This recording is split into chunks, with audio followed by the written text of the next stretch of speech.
କିଛି ଗୁରୁତ୍ୱପୂର୍ଣ୍ଣ କଥା ଆସନ୍ତୁ ଜାଣିବା। ବ୍ୟବହାର ଜାଣିନଥିଲେ ସମ୍ମାନର ମୂଲ୍ୟ ନାହିଁ। ସମ୍ପର୍କ ଭଲ ନଥିଲେ ସମ୍ପତ୍ତିର ମୂଲ୍ୟ ନାହିଁ। ସଂସ୍କାର ନଥିଲେ ବିଦ୍ୟାର ମୂଲ୍ୟ ନାହିଁ। ପରିବାର ସନ୍ତୁଷ୍ଟ ନଥିଲେ ମନ୍ଦିରକୁ ଯିବାର ମୂଲ୍ୟ ନାହିଁ। ଆଉ ଚରିତ୍ର ନଥିଲେ ଚେହେରାର ମୂଲ୍ୟ ନାହିଁ। ଜୀବନ ବାଟରେ ଅନେକ ବାଟୋଇ ସହ ଭେଟ ହୁଏ। କିଏ ଅଗାଢ଼ ସ୍ନେହ ପ୍ରେମ ଦିଏ, ଆଉ କିଏ ଅମାପ ଆଘାତ ଧୋକା ଦିଏ। ବାସ୍ତବରେ ଉଭୟଙ୍କୁ କେବେ ଭୁଲି ହୁଏ ନା। ପାଦ ଅଛି ମାନେ କଣ୍ଟା ତ ଫୁଟିବ, କିନ୍ତୁ ଚାଲିବା କେବେ ବନ୍ଦ ହେବ ନାହିଁ।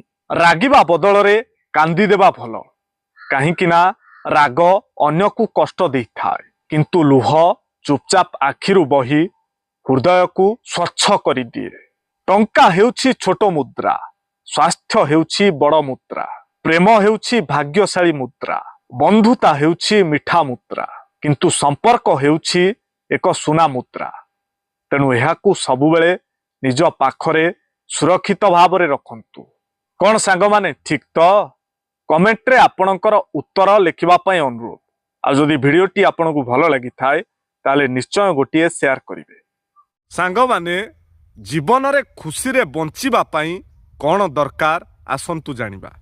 ଜୀବନ ସୁନ୍ଦର ହେବା ପାଇଁ କେବଳ ଧନ ଦୌଲତ, ସୁବିଧା କିମ୍ବା ବଡ଼ ଘର ଆବଶ୍ୟକ ନୁହେଁ। ଆମେ ଯଦି ଜୀବନରେ ଖୁସିରେ ବଞ୍ଚିବାକୁ ଚାହୁଁ, ତେବେ କିଛି ମୂଲ୍ୟବାନ ଜିନିଷକୁ ଆମ ପାଖରେ ଅବଶ୍ୟ ରଖିବା ଆବଶ୍ୟକ। ତେବେ ଆସନ୍ତୁ ଜାଣିବା ସେହି ମୂଲ୍ୟବାନ ଜିନିଷ ଗୁଡ଼ିକ କ'ଣ କ'ଣ। ପ୍ରଥମେ, ସୁନ୍ଦର ମନ, ଯେଉଁଥିରେ କ୍ଷମା, ପ୍ରେମ ଓ ଦୟା ଥାଏ।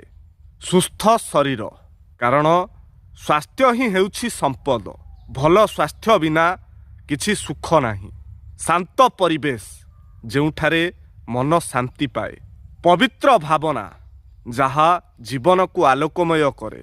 ଉଚ୍ଚ ସ୍ୱପ୍ନ ଓ ଲକ୍ଷ୍ୟ, ଆମେ ଯଦି କିଛି ବଡ଼ ଭାବିବା ତାହେଲେ ନିଶ୍ଚୟ କିଛି ବଡ଼ କରିପାରିବା।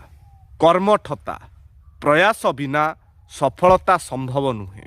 କିଛି ଅର୍ଥ, ଯେଉଁଥିରେ ଆମର ଇଚ୍ଛା ପୂରଣ ହୋଇପାରିବ। ଏକ ଛୋଟ କିନ୍ତୁ ନିଜର ଘର, ଯେଉଁଥିରେ ବାସ୍ତବ ସୁଖ ଥାଏ। ଶିକ୍ଷା ଓ ଜ୍ଞାନ, ଯାହା ଆମକୁ ଜୀବନରେ ଆଗକୁ ବଢ଼ାଏ। ଭଗବାନଙ୍କ କୃପା, କାରଣ ଭଗବାନଙ୍କ କୃପା ବିନା କିଛି ସମ୍ଭବ ନୁହେଁ। ମନଲାଖି ସାଥୀ, ଯିଏକି ସୁଖ ଦୁଃଖରେ ସହଭାଗୀ ହୁଏ। ତ୍ୟାଗ ଓ ଆଦର୍ଶ, ଯାହା ଆମକୁ ମଣିଷ କରେ। ସାହାଯ୍ୟକାରୀ ବନ୍ଧୁ, ଯିଏ ବିପଦରେ ସାଥିରେ ଥାଏ। ମିଠା କଥା, ଯାହାଦ୍ୱାରା ଆମେ ଅନ୍ୟର ହୃଦୟକୁ ଜିତିପାରିବା। ଆଉ ଶେଷରେ ହସୁଥିବା ମୁହଁ, ଏଥିରେ ଖୁସି ବଢ଼େ ଆଉ ଦୁଃଖ ହ୍ରାସ ପାଏ। କ'ଣ ସାଙ୍ଗମାନେ, ଠିକ୍ ତ? କମେଣ୍ଟରେ ଆପଣଙ୍କ ଉତ୍ତର ଲେଖିବା ପାଇଁ ଅନୁରୋଧ। ଆଉ ଯଦି ଏହି ଭିଡ଼ିଓଟି ଆପଣଙ୍କୁ ଭଲ ଲାଗିଥାଏ ତାହେଲେ ନିଶ୍ଚୟ ଗୋଟିଏ ସେୟାର କରିବେ।